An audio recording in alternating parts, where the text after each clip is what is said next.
The other one was much later, 20 years later. Mhm. And it was when I woke up with the 3 bruises on the underside of my bicep and the 1 bruise on my tricep.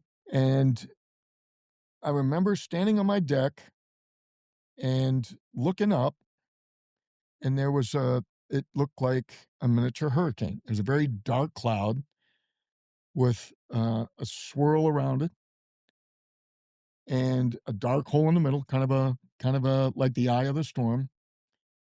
And I remember him yelling over to me, "Are you?" Because we're both looking up, and he looks over at me and he goes, "Are you seeing what I'm seeing?" I go, "Yeah, that right." So I point up. He goes, "Yeah," and it looks like the eye of it is right over the spot between our 2 houses. I remember later on, fairly soon thereafter, going into this sort of OCD behavior that is very common in the literature. So if that I I had to close all the drapes and not just have them closed. I had to sometimes I would tape it. I would tape the drapes.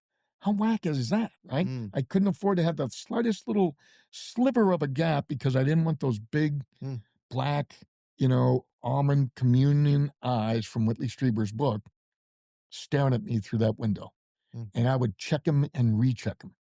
And I would lock all the doors, etc. I didn't find out until much later when my dad passed away that he would go check all his guns. mm. He would make sure his big old 44 Magnum was loaded, right? All this type of stuff. It's an inherent thing.